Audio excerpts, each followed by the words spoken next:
తాకట్లో ఉన్న మీ బంగారాన్ని విడిపించి ఆ రోజు ఆన్లైన్ రేటుకి కొంటాం. Sharma gold company. నమస్కారం, వెల్కమ్ టు సుమన్ టీవీ. నేను గీతాంజలి. 2025వ సంవత్సరం వచ్చేసింది. మరి ద్వాదశ రాశుల్లో జన్మించిన వారి జాతక ఫలితాలు ఏ విధంగా ఉండబోతున్నాయి? మెరుగైన ఫలితాల కొరకు ఎటువంటి పరిహారాలు వారు చేసుకోవాలి? మంచిగా ఉన్న రాశులు ఏవి, అంటే మంచి ఫలితాలను ఇచ్చేటువంటి రాశులు ఏ ఉన్నాయి, అలాగే చెడు ఫలితాలు ఏ రాశుల వారు అందుకోబోతున్నారు, ఈ వివరాలన్నీ ఇవాళ వీడియోలో నేను మీకు వివరిస్తాను. వివరించేందుకు ప్రస్తుతం మనతో పాటు ఉన్నారు ప్రముఖ జ్యోతిషులు బ్రహ్మశ్రీ నందిభట్ల శ్రీహరి శర్మ గురువు గారు. వారితో మాట్లాడదాం. గురుగారు నమస్కారం అండి. వాగర్థ వివ సంపృక్తౌ వాగర్థ ప్రతిపత్తయే జగతః పితరౌ వందే పార్వతీ పరమేశ్వరౌ. సదాశివ సమారంభాం శంకరాచార్య మధ్యమాం అస్మదాచార్య పర్యంతం వందే గురు పరంపరాం. ఆదిత్యాయ చ సోమాయ మంగళాయ బుధాయ చ గురు శుక్ర శనిభ్యశ్చ రాహవే కేతవే నమః. శృంగేరి జగద్గురు పీఠాధిపతులకి, కంచి పీఠాధిపతులకి నమస్కారములు తెలియచేసుకుంటూ కార్యక్రమాన్ని ప్రారంభిద్దాం.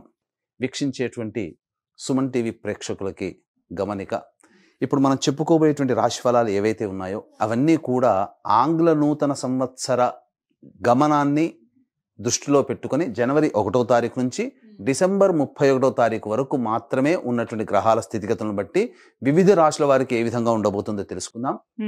మనకు సాంప్రదాయానుసారంగా వచ్చేటువంటి ఉగాది నుంచి ప్రారంభమయ్యే రాశి ఫలితాలని, అనగా వచ్చే విశ్వావసునామ సంవత్సరానికి సంబంధించి ఉగాది ప్రారంభమయ్యడానికి అంటే ముందుగా మళ్ళీ ఆ యొక్క ఉగాది సందర్భంగా మళ్ళీ వివిధ రాశుల వారికి సంబంధించి రాశుల ఫలితాలు ఇవ్వడానికి ప్రయత్నం చేస్తాను. కాబట్టి ఇటువంటి దాంట్లో ప్రపంచమంతా అంగీకరిస్తున్నటువంటిది 2025 నూతన సంవత్సరం. అదేవిధంగా మనము కూడా ఆంగ్ల నూతన సంవత్సరం అనేటువంటి భావనతో ఈ యొక్క కార్యక్రమం చేస్తున్నాం. అదే ఉగాది నాడైతే మార్చి 29వ తారీఖు నుంచి మళ్ళీ 2026-28 వరకు ఉండేటువంటి గమనం వరకు ఉండేది చెప్పేటువంటిది. అవి మనం మరియు వీడియోలో తెలియజేసుకుందాం. అదే అడగబోతున్నాను గురుగారు. అంటే సాధారణంగా ఒకటే ప్రశ్న అడుగుతారు, ఉగాది కదా అసలు చెప్పాలి జాతక ఫలితాలు అనేవి, ఈ లోపు ఏంటి అంటే ఒక సాంప్రదాయంగా అది కొనసాగిపోతుంది. అంటే మనకేమని చెప్పబడింది అంటే, ధర్మం ఏం చెప్పబడింది శాస్త్రంలో అంటేనమ్మా, ప్రపంచమంతా ఏది ఒక విషయం గురించి ఒక తాటి మీద ఉంటుందో అది ధర్మమే కూర్చుంటుంది, శాస్త్రమే కూర్చుంటుందమ్మా. ఇక మరి ద్వాదశ రాశుల వారి జాతక ఫలితాలు తెలుసుకుందాం. ముందుగా గ్రహస్థితులు ఏ విధంగా ఉన్నాయో తెలియచేస్తారా? జనవరి 1, 2025 నుంచి. ఇక గ్రహస్థితిలోకి గనక గమనించుకున్నట్లయితే ముఖ్యంగా గురువు 9th మే వరకు కూడాను ఈ వృషభ రాశిలో సంచారం చేస్తున్నాడు. 9th మే నుంచి మిథున రాశిలోకి సంచారం, 9th మే నుంచి సెప్టెంబర్ 27వ తారీఖు వరకు. ఇక సెప్టెంబర్ 28 నుంచి నవంబర్ 11వ తారీఖు వరకు కర్కాటక రాశిలో. ఇక నవంబర్ 12వ తారీఖు నుంచి డిసెంబర్ 28 వరకు కర్కాటక రాశిలోనే వక్రీకరించే స్థితి పొంది ఉండడం. ఇక శని భగవాన్ల వారిని కనుక చూసుకున్నట్లయితే 15 ఏప్రిల్ వరకు కుంభరాశిలో సంచారం చేస్తున్నారు. 16 ఏప్రిల్ నుంచి అక్టోబర్ 9వ తారీఖు వరకు మీనరాశిలో సంచారం. ఈ మధ్య కాలంలో జూలై 8వ తారీఖు నుంచి వక్రీకరించి మీనరాశిలోనే సంచారం చేస్తున్నాడు. అలాగే అక్టోబర్ 10వ తారీఖు నుంచి కుంభరాశిలో సంచారం చేస్తూ వక్రీకరించి కుంభరాశిలో, నవంబర్ 26వ తారీఖు నుంచి వక్రత్యాగము శని భగవాన్ల వారు చేస్తున్నారు. ఇక రాహుకేతులు కనుక చూసుకున్నట్లయితే 15 మే వరకు కేతువు కన్యలో మరియు రాహువు మీనరాశిలోకి, అలాగే 16 మే నుంచి సింహరాశిలో కేతువు, అలాగే కుంభరాశిలో 16 మే నుంచి రాహుగ్రహ సంచారం జరుగుతుంది. ఇక్కడ గమనించుకున్నట్లయితే ఇక్కడ వీక్షించేటువంటి ప్రేక్షకులకు అందరికీ తెలియజేయాల్సినటువంటి అంశం ఏంటంటే, ముఖ్యంగా అందరూ ఈ ద్వాదశ రాశుల గురించి రాగానే అందరూ ఆలోచించేటువంటిది ముఖ్యంగా శని దోషం, ఏలినాడు శని, అష్టమ శని, అర్ధాష్టమ శని, కంటక శని, యోగ శని, ఈ శని దోషాలు. అయితే ఇక్కడ 15 ఏప్రిల్ వరకు శని కుంభరాశిలో సంచారం చేస్తూ 16 ఏప్రిల్ నుంచి మీనరాశిలోకి సంచారం చేస్తున్నా, ఈ యొక్క జూలై 8 నుంచి మీనరాశిలోనే సంచారం చేస్తూ వక్రీకరించినటువంటి కారణం చేత మళ్ళీ ఈ కుంభరాశి ఫలితాన్ని ఇస్తాడు. అక్టోబర్ 10న కుంభరాశిలోనే వక్రీకరించి ఉన్నటువంటి స్థితిగతుల చేత ఏమవుతుంది, మళ్ళీ మకర రాశి ఫలితాన్ని శని భగవానులు ఇస్తారు. కాబట్టి అర్థం చేసుకోవాల్సినటువంటి అంశం ఏంటంటే, ఎవరికి కూడాను ఈ సంవత్సరం శని భగవానుడు యోగదాయకంగా పూర్తిగా లేడు. 12 రాశుల వారికి అష్టమ శని, అర్ధాష్టమ శని, కంటక శని, యోగ శని, దాంపత్య శని, ఈ రాశుల ఈ యొక్క దోషాల, శని దోషాలు ఏదో ఒక సందర్భంలో కొన్ని నెలల పాటు అందరూ రాశుల వారు అనుభవించాల్సిందే తప్ప ఇక్కడ ప్రత్యామ్నాయము లేదు. కాబట్టి ఇక కుంభరాశి వారికి ఏలినాటి శని వెళ్ళిపోతుందని సంతోషం కానీ, ఈ యొక్క సంబంధించి మకర రాశి వారికి ఏలినాటి శని వెళ్ళిపోతుందని సంతోషం కానీ, లేకపోతే కర్కాటక రాశి వారికి అష్టమ శని దోషం పోతుందని కానీ భావించాల్సిన అవసరం లేదు. వృశ్చిక రాశి వారికి అర్ధాష్టమ శని దోషం పోతుందని కూడా భావించాల్సిన అవసరం లేదు. ఎందుకంటే శని మళ్ళీ రుజుమార్గంలో వెళ్ళి మళ్ళీ వక్రమార్గం చేత వక్రగతిన సంచారం చేస్తున్నటువంటి కారణం చేత 12 రాశులు శని ప్రభావానికి గురవుతాయి. కాబట్టి ఈ సంవత్సరం అన్ని రాశుల వారు శని దోష పరిహారములు ఖచ్చితంగా చేసుకోవలసినదే, అందులో సందేహం లేదు. గ్రహస్థితులు తెలియజేశారు గురుగారు. మరిక ద్వాదశ రాశుల్లో చివరిది మీనరాశి వారి జాతక ఫలితాలు ఏ విధంగా ఉన్నాయో తెలియజేస్తారా?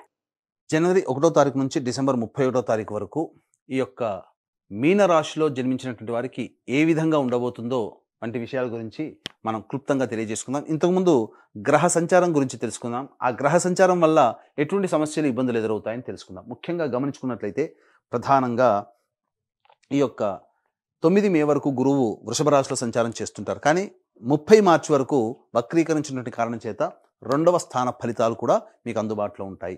ఇక గమనించుకున్నట్లయితే 9 మే నుంచి సెప్టెంబర్ 27వ తారీఖు వరకు మిథున రాశిలోకి, అలాగే సెప్టెంబర్ 28 నుంచి నవంబర్ 11 వరకు కర్కాటక రాశిలోకి ప్రవేశం. ఇక ఈ యొక్క ప్రభావం చేత 9 మే నుంచి సెప్టెంబర్ 27 వరకు గురుబలం అనుకూలంగా లేదు. ఎప్పటి నుంచి? 1 ఏప్రిల్ నుంచి సెప్టెంబర్ 27 వరకు, అంటే ఏప్రిల్, మే, జూన్, జూలై, ఆగస్టు, సెప్టెంబర్ 6 నెలలు కంటిన్యూస్గా గురు బలం అనుకూలంగా లేదు. మొదటి 3 నెలలు అద్భుతంగా ఉంది. మళ్ళీ సెప్టెంబర్ 28 నుంచి నవంబర్ 11వ తారీఖు వరకు గురువు అనుకూలంగా ఉన్నాడు. కాబట్టి దగ్గర సెప్టెంబర్ 28 అంటే 2 నెలల పాటు అనుకూలంగా ఉండేటువంటి సమయంగా చెప్పవచ్చు. ఇక నవంబర్ 12 నుంచి మళ్ళీ డిసెంబర్ వరకు కూడా అనుకూలంగా లేదు. కాబట్టి తర్వాత 6 నెలలు వరకు, ఇంకా 7 నెలలు గురువు అనుకూలంగా లేడు, 5 నెలలు గురువు సామాన్యంగా యోగించబోతున్నాడు. ఇది గురుగ్రహ ప్రభావంలో జరిగేటువంటిది. కావున ఏం జరుగుతుంది? మీకు ప్రధానంగా ధనపరమైనటువంటి సమస్యలు ఏవైతే ఉంటాయో అవన్నీ కూడా మీరు మార్చి 30 లోపలనే మీరు పొందగలుగుతారు. సమస్యలన్నీ తీర్చుకోగలుగుతారు. ధన ప్రవాహం అధికంగా ఉంటుంది. ముఖ్యంగా చెప్పాలంటే ఉద్యోగం కోసం ప్రయత్నం చేసేటువంటి వాళ్ళు ఎవరైతే ఉన్నారో వాళ్ళు గట్టిగా ప్రయత్నం చేయండి. ఈ మార్చి లోపలనే ఉద్యోగం లభించే అవకాశాలు ఉంటాయి. ఇక గమనించుకున్నట్లయితే ప్రధానంగా ఈ యొక్క శనివారు సంపూర్ణముగా ఏలిన నాడి శని ప్రభావంలో మీనరాశి వారు ఉంటారు. అయితే 1 జనవరి నుంచి ఎప్పటి వరకు? అక్టోబర్ 10 వరకు ఈ యొక్క ఏలినాటి శని ప్రభావం. అక్టోబర్ 10 నుంచి నవంబర్ 26వ తారీఖు వరకు కుంభరాశిలో వక్రీకరించిన కాలం. ఈ కాలం మాత్రం చాలా యోగిస్తుంది. ఇటు లెక్క పెట్టుకోండి, అక్టోబర్ 10 నుంచి నవంబర్ 26, ఇక్కడ సెప్టెంబర్ 28 నుంచి నవంబర్ 11 గురువు అనుకూలంగా ఉంటున్నాడు, శని అనుకూలంగా ఉంటున్నాడు. కాబట్టి ఏది ఏమైనా గురు శని గ్రహ ప్రభావాలు అనుకూలంగా ఉన్నటువంటి కారణం చేత ఈ అక్టోబర్, నవంబర్ 15 లోపల అద్భుతంగా మీరు రాణించగలుగుతారు. ఈ మధ్యలో మార్చి 30 లోపల, మళ్ళీ అక్టోబర్ నుంచి నవంబర్ మధ్యకాలంలో అద్భుతంగా ఉంటుంది. మిగతా సమయంలో గురు శని ప్రభావాలు అనుకూలంగా లేవు. ఇక రాహుకేతులు చూసుకున్నట్లయితే 16 మే వరకు కూడాను జన్మంలో రాహువు, 16 మే నుంచి వ్యయస్థానంలో రాహువు. ఇక 15 మే వరకు సప్తమంలో కేతువు, 16 మే నుంచి కేతువు. కాబట్టి రాహు ప్రభావం వలన వృధా ప్రయాణాలు ఎక్కువగా ఉంటుంటాయి. కాకపోతే విదేశీయానము, విదేశీ విద్య కోసం ప్రయత్నం చేయాలనుకునే వాళ్ళకి అద్భుతంగా కలిసి వస్తుంది. విదేశీ విద్యలో ఈ యొక్క మీనరాశిలో జన్మించినటువంటి వాళ్ళు విదేశీ విద్యను పొందుతారు. విదేశీయానానికి అనుకూలంగా ఉంటుంది. అలాగే కేతువు యోగించేటువంటి పరిస్థితిలోనే ఉన్నాడు. కానీ మనం ఊహించింది ఒకటైతే ఊహించింది ఒకటి అవుతుంది. కాబట్టి ఎప్పుడు కూడా గొప్పగా ఉంటుందని ఎవరైనా కానీ ఊహించుకుంటాం, గొప్పగా ఉండాలని. కానీ మీరు ప్రయత్నాలు చేస్తున్నప్పుడు ఫలితాన్ని మీరు ముందుగానే ఊహించుకుంటూ ప్రయత్నం చేస్తే ఈ కేతు మీకు యోగించరు. కేతువు దగ్గర ఉన్నటువంటి గొప్ప ఇబ్బంది ఇదే. కాబట్టి మీరు ఫలితాన్ని ముందుగానే ఎక్స్పెక్ట్ చేసుకొని ఆ ప్రయత్నాన్ని మీరు ప్రారంభించకండి. ఫలితం దైవాధీనం, ప్రయత్నం మానవాధీనం అని చెప్పి ఉద్దేశంతో మీరు ప్రయత్నం చేయండి. ఖచ్చితంగా మీరు ఆ ప్రయత్నానికి ఎటువంటి సంపూర్ణ ఫలితం పొందుతారు? కేతువే మీకు దగ్గరుండి ఆ ఫలితాన్ని మీకు ఇంపించబోతున్నాడు. కాబట్టి అద్భుతం కదండి. కాబట్టి ఫలితాన్ని ఆశించకుండా ప్రయత్నం చేయడం ఈ 2025 సంవత్సరంలో మీనరాశి వారికి చెప్పబడి ఉన్నటువంటిది. కేంద్ర రాష్ట్ర ప్రభుత్వ ఉద్యోగంలో ఉన్నటువంటి వాళ్ళకి సాధారణమైనటువంటి బదిలీలు జరుగుతాయి. ప్రమోషన్స్ కూడా యాజ్ యూజువల్గానే వస్తాయి. కాకపోతే ప్రమోషన్స్ కోసం కోర్టు మెట్లెక్కాల్సినటువంటి పరిస్థితులు వస్తాయి. ఫైట్ చేయాల్సి వస్తుంది. కాబట్టి ఫైట్ చేసి సాధించుకుంటారు ప్రమోషన్ని. ఇక ప్రైవేట్ రంగంలో ఉన్నటువంటి వారికి అయితే, నిరుద్యోగస్తులకి సంవత్సరం మొత్తంలో ఎప్పుడు ఉద్యోగం లభించదంటే కొన్ని సమయాలు ఉద్యోగం లభిస్తాయి. సంవత్సరం అంతా కూడా పనిచేస్తున్న కంపెనీలోనే బుదుగుదల ఉండదా? కాబట్టి వేరే ఉద్యోగం, వేరే సంస్థలో ప్రయత్నం చేస్తాం. మరి ఏ సమయంలో ప్రయత్నం చేస్తే కొత్త ఉద్యోగం వస్తుంది? ఉన్న ఉద్యోగం నుంచి వేరే సంస్థలోకి ఏ సమయంలో ప్రయత్నం చేస్తే వెళతామంటే కొన్ని సమయాలు ఉన్నాయి. కాబట్టి ఆ సమయంలో మీరు ప్రయత్నం చేయండి. ఖచ్చితంగా జాతకం అనుకూలించి మీ ప్రయత్నం సఫలమవుతుంది. ఏంటా ప్రయత్నం? జనవరి 11 నుంచి ఫిబ్రవరి 11 ఉన్నటువంటి కాలం కొత్త సంస్థ, కొత్త ఉద్యోగంలో చేరడానికి మంచి సమయం. అది ప్రయత్నంలో ఫలిస్తారు. ఇక మళ్ళీ మే 13 నుంచి జూన్ 14వ తారీఖు మధ్య కూడా అనుకూలంగా ఉంటుంది. అలాగే ఆగస్టు 16 నుంచి సెప్టెంబర్ 16 ఉన్నటువంటి మధ్యకాలం కూడా అనుకూలంగా ఉంటుంది. ఇక గమనించుకున్నట్లయితే ఈ సంబంధించినటువంటి ఈ చెప్పినటువంటి ఫలితాలన్నీ కూడాను యోగదాయకమే. డిసెంబర్ 15వ తారీఖు నుంచి అనగా డిసెంబర్ మొత్తం వరకు కూడా, డిసెంబర్ 15 నుంచి డిసెంబర్ మొత్తం వరకు కూడా అనుకూలంగా ఉంటుందని చెప్పవచ్చు. ఇక గమనించుకున్నట్లయితే రాజకీయ రంగంలో ఉన్నటువంటి వారికి ప్రజాదరణ తక్కువగా ఉంటుంది. గురుబలం సంపూర్ణంగా లేదు. రాహు శని ఎట్లాగో యోగించట్లేడు. తద్వారా ఏమవుతుంది? కొన్ని విపత్కర పరిస్థితులు అనేటువంటివి ఎదురవుతాయి. సాధారణమైనటువంటి బాగా కష్టపడితే సాధారణమైనటువంటి మెజారిటీతో విజయం పొందుతారు. కానీ పెద్దల యొక్క అనుగ్రహం పొందే ప్రయత్నం చేయండి. తప్పకుండా భవిష్యత్తులో మీది పై చేయిగా ఉంటుందని చెప్పవచ్చు. భవిష్యత్ అంటే 2025 తర్వాత. కాబట్టి ఉన్న సమయాన్ని పలుకుబడి పెంచుకోవడానికి ప్రయత్నం చేయండి. పార్టీలో పలుకుబడి పెంచుకోవడానికి ప్రయత్నం చేయండి. ఇక ఈ యొక్క రాశిలో జన్మించినటువంటి సినీ రంగము, నాటక రంగము, నాట్యము, సాహిత్యము, సంగీతము, అలాగే TV serials, social media, electronic and printing media, ఇటువంటి రంగంలో ఉన్నటువంటి వారికి ఈ యొక్క ప్రభావం వలన ఎక్కువగా ప్రయాణాలు చేయగలిగినటువంటి, ఎక్కువ కాలం దూర ప్రాంతంలో ఉండి చేసుకునే ప్రాజెక్ట్స్ మీకు వస్తాయి. ధనము వస్తుంది. కాకపోతే ఇంటికంటే బయట ఎక్కువగా ఉంటారు. కాబట్టి మీరు మీ యొక్క పరిస్థితులను తగ్గట్టుగా ఊహించుకొని ఆలోచించుకొని ఆ ప్రాజెక్టులలో సైన్ చేయండి. ప్రజాదరణ బాగుంటుంది. ధనం కూడా ఈ యొక్క కళారంగంలో ఉన్నటువంటి వారికి బాగా వస్తుంది. విద్యార్థులు శని రాహు ప్రభావాలు, గురు ప్రభావాలు అంతగా లేని కారణం చేత జ్ఞాపక శక్తి తక్కువగా ఉంటుంది. కాబట్టి ఎక్కువగా కష్టపడే ప్రయత్నం చేయండి. మంచి ఫలితాలు పొందుతారు. పోరాట పటిమతో విద్యార్థులు కనుక ఉంటే ఆ స్ఫూర్తి వలన మీరు ఉత్తీర్ణత శాతాన్ని పొందుతారని చెప్పవచ్చు. ఇక గమనించుకున్నట్లయితే ఈ యొక్క సంబంధించినటువంటి restaurant business, hotel business, FMCG రంగము, సూపర్ మార్కెట్లు, ఎడ్యుకేషనల్ ఇన్స్టిట్యూషన్స్, జ్యువెలరీ రంగము, కర్రీ పాయింట్స్ నడిపేటువంటి వాళ్ళు, తీర్థయాత్రలు, అలాగే పూజా స్టోర్స్ నడిపేటువంటి వాళ్ళు, పండ్ల వ్యాపారస్తులు, కుల వృత్తుల్లో ఉన్నటువంటి వాళ్ళు, వీళ్ళందరూ కూడా ఏప్రిల్ 30వ తారీఖు లోపలనే వ్యాపారము, ఆదాయము చాలా చక్కగా ఉంటుంది. ఏదైతే కొత్తగా ప్రారంభించాలనుకుంటారో మార్చి 30వ తారీఖు లోపల ప్రారంభించేయండి. ఏప్రిల్ 1వ తారీఖు నుంచి అనుకూలంగా లేదు. కాబట్టి ప్రయత్నం చేయండి. ఎందుకనంటే ఈ లోపల మనము ప్రారంభించే సమయం మంచిగా ఉంటే తర్వాత వచ్చేటువంటి ఇబ్బందులన్నీ కూడాను మనం పరిష్కరించుకోగలుగుతాం. ప్రారంభించే సమయమే కష్టంగా ఉంటే మంచి సమయం ఉన్న ఆ ప్రభావం దాని మీద పడుతుంది. కాబట్టి మార్చి 30 వరకు గురువు అనుకూలంగా ఉన్నాడు. మళ్ళీ ఇంకెప్పుడండి అనుకూలంగా ఉంటాడు అంటే సెప్టెంబర్ 28 నుంచి నవంబర్ 11వ తారీఖు మధ్యకాలం ఈ యొక్క గురువు గారు అనుకూలంగా వస్తున్నారు. కాబట్టి 1 ఏప్రిల్ నుంచి సెప్టెంబర్ 28 ఉన్నటువంటి మధ్యకాలం గడ్డుకాలంగా భావిస్తూ ఆ యొక్క కష్టాలకి తగ్గినటువంటి ప్రతిఫలం సెప్టెంబర్ 28 నుంచి నవంబర్ 11వ తారీఖు మధ్యకాలంలో పొందుతారు. ఇది తెలుసుకోదగినటువంటిది. ఇక ఈ యొక్క రాశిలో జన్మించినటువంటి రియల్ ఎస్టేట్ రంగంలో ఉన్నటువంటి వాళ్ళకి, అలాగే లాయర్ బిజినెస్లో ఉన్నటువంటి వాళ్ళకి, అలాగే కోర్టు సమస్యలతో ఇబ్బంది పడేటువంటి వాళ్ళకి నిరాశ తప్పదు. కాబట్టి ఆదాయం అంతంత మాత్రంగానే ఉంటుంది. కాబట్టి జాగ్రత్తలు పాటించండి. కొద్దో గొప్ప ఆశ పెట్టుకోదలిస్తే సెప్టెంబర్ 28 నుంచి నవంబర్ 11 మధ్యకాలంలో వివాదాలు పరిష్కరించుకోగలుగుతారు. అయితే ఈ యొక్క శని రాహుకేతు యొక్క ప్రభావం మీ యొక్క రాశి మీద ప్రభావం ఉండడం వల్ల దంపతుల మధ్య విభేదాలు, భాగస్వాముల మధ్య విభేదాలు ఉండి కొంత ఎడబాటు వహించాల్సినటువంటి పరిస్థితి వస్తుంది. కాబట్టి అంతదాకా తెచ్చుకోవడం ఎందుకండి? లౌక్యాన్ని ప్రదర్శించండి.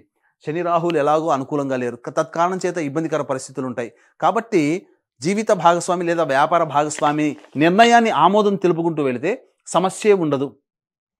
కాబట్టి ఏటికి ఎదురుడ్డి పోరాడడం కంటే వచ్చినటువంటి దొంగను పట్టుకొని ఆ నీటి ప్రవాహాన్ని తగ్గట్టుగా వెళ్ళడమే మేలనేటువంటి విషయాన్ని గమనించుకోవాలి. ఈ ఒక్క సూత్రం చాలండి జీవితంలో. ఈ 2025 సంవత్సరంలో వివాహమైన వాళ్ళు, భాగస్వామ్య వ్యాపారం చేస్తున్నటువంటి వాళ్ళు, మీనరాశిలో జన్మించిన వారు జీవితం ఆనందంగా ఉంటుంది. ఇక ఈ సంబంధించినటువంటి సంతానం కోసం ఎదురు చూసేటువంటి వ్యక్తులకి సంతాన ప్రాప్తి అనేటువంటిది స్త్రీ పురుషులకి కలగబోతుంది. ముఖ్యంగా వివాహం కావాల్సినటువంటి అబ్బాయిలకి, అమ్మాయిలకి బాగా కష్టపడితే తప్ప వివాహ ప్రయత్నాల్లో సఫలీకృతం కాలేరు. ఇది గుర్తుంచుకోవాలి. ఇక ఈ సంబంధించినటువంటి ఏసీ సంబంధించినటువంటి వర్క్ చేసేటువంటి వాళ్ళు, అనగా చల్లదనంతో కూడుకున్నటువంటి వ్యాపారాలు, అలాగే ఎడిబుల్ ఆయిల్స్, అలాగే పెట్రోల్ బంక్ సంబంధించినటువంటి వాళ్ళు, ఐరన్ స్టీల్ వ్యాపారస్తులు, అలాగే ఇనుముతో సంబంధం ఉన్నటువంటి ప్రతి వ్యాపారస్తులు వీళ్ళందరూ కూడా జాగ్రత్తలు పాటించండి. ఏలినాటి శని ప్రభావంలో కొన్ని ఇబ్బందికర పరిస్థితులు అనేటువంటివి ఉంటాయి. అయితే ఎప్పుడు యోగదాయకంగా ఉంటుందంటే అక్టోబర్ 10 నుంచి నవంబర్ 26 మధ్య కాలంలో వీళ్ళు ఊహించినటువంటి ఆదాయాన్ని వీళ్ళు పొందుతారు. కాబట్టి అక్టోబర్ 10 వరకు సమస్యాత్మకమైన జీవితం శని ప్రభావం వలన ఈ చెప్పినటువంటి వృత్తుల్లో ఉన్నటువంటి వాళ్ళకి, వ్యాపారంలో ఉన్నటువంటి వాళ్ళకి కలుగుతుంది. ఇక గమనించుకున్నట్లయితే ఈ యొక్క సంబంధించినటువంటి ఈ ఓవరాల్గా చూసుకున్నట్లయితే ఈ రాశిలో జన్మించినటువంటి స్త్రీలకి ప్రజాదరణ బాగుంటుంది, కుటుంబంలో గౌరవ మర్యాదలు ఉంటాయి, బాధ్యత అన్నీ కూడా నెరవేర్చుకుంటారు. గృహానికి సంబంధించినటువంటి చేయ ప్రయత్నాలు స్త్రీలకి కొంత ఇబ్బందికర పరిస్థితులు అనేవి ఎదురవుతాయి. లోన్లు శాంక్షన్ కాకపోవడం, లేకపోతే ఇతరత్ర ఇబ్బందులు రావడం వల్ల వాళ్ళ కోరిక నెరవేరకపోవడం జరుగుతుంది. అయితే ఆభరణాలు కొనుగోలు ఇవన్నీ కూడా చేస్తారు, ఆనందదాయకంగా ఉంటారు. సంతానం వలన సమస్యలు మాత్రం కలుగుతాయి, కాబట్టి జాగ్రత్తలు పాటించండి. ఈ ఓవరాల్గా చూసుకున్నట్లయితే మిశ్రమమైనటువంటి ఫలితాలు ఈ యొక్క మీనరాశి వారు పొందుతారు. గతం కంటే కొంత ఇబ్బందికర పరిస్థితులనే చెప్పవచ్చు. ఈ యొక్క మీనరాశిలో జన్మించినటువంటి స్త్రీ పురుషులకి వివాహం అయితే మీ భార్య లేదా భర్త జాతక ప్రభావం, మీ సంతానం యొక్క ప్రభావం, వివాహం కాకపోతే తల్లిదండ్రులు, తోడబుట్టిన వాళ్ళ యొక్క జాతక ప్రభావం మీ మీద ఉంటుంది. కావున ఈ 2025 సంవత్సరంలో మీ యొక్క సంకల్పం సంపూర్ణంగా నెరవేరాలి, మీ కోరికలన్నీ నెరవేర్చుకోవాలనేటువంటి యొక్క సదుద్దేశంతో, దైవానుగ్రహం లేని కారణం చేత దైవానుగ్రహం అందరికీ అందించాలనేటువంటి యొక్క సదుద్దేశంతో 12 రాశిలో జన్మించినటువంటి వారి కోసమై ప్రతి నెల ఒక్కొక్క పుణ్యక్షేత్రంలో ఈ యొక్క పూజా కార్యక్రమం జాతకరీత్యా కలుగు విద్య, వివాహ, ఉద్యోగ, దాంపత్య, సంతాన, అనారోగ్య, శత్రుబాధ నివారణకి, మరియు 12 రాశుల వారికి శనివారు ప్రభావాన్ని చూపుతున్నారు కాబట్టి ఈ యొక్క శనిదోష నివారణ హోమాలు, గత జన్మ కర్మదోషం వల్లనే ఇబ్బందికర పరిస్థితులు ఇప్పుడు ఉంటాయి కాబట్టి కర్మదోష నివారణ పూజలు, హోమాలు మీకు ప్రతి నెల ఒక్కొక్క పుణ్యక్షేత్రంలో జరపడానికి శ్రీకారం చుట్టబోతున్నాం. జనవరి 13వ తారీఖు రోజున శ్రీకాళహస్తిలో కానీ శ్రీశైలంలో కానీ ఈ యొక్క కార్యక్రమాన్ని చేయించడం జరుగుతుంది. కాబట్టి ఈ యొక్క మహత్తరమైనటువంటి కార్యక్రమంలో మీ కుటుంబ సభ్యుల గోత్రనామాలతో నమోదు చేసుకోదలుచుకునేటువంటి వాళ్ళు కార్యక్రమ తదనంతరం కాంటాక్ట్ చేసి రిజిస్ట్రేషన్ వివరాలు తెలుసుకోవచ్చు. అలాగే తండ్రి వైపు, భర్త వైపు 6 తరాలు, తల్లి వైపు, భార్య వైపు 3 తరాల్లో కుటుంబంలో ఏవైనా దుర్మరణాలు కనుక ఉన్నా, అలాగే liver problem, kidney problem, cancer రోగాలతో, మరియు 60 సంవత్సరాల లోపల మీ కుటుంబ సభ్యులు ఏ విధంగా మరణించినా వాటిని పితృదోషాలు అంటారు. ఇట్టి పితృదోష నివారణకి మన పీఠం ఆధ్వర్యంలో ప్రతి నెల నిజాయితీగా ఈ యొక్క కార్యక్రమాలు, దోష నివారణ కార్యక్రమాలు చేయించడం జరుగుతుంది. అవకాశం ఉన్న వాళ్ళు వీటి వివరాలు కూడా తెలుసుకోవచ్చు.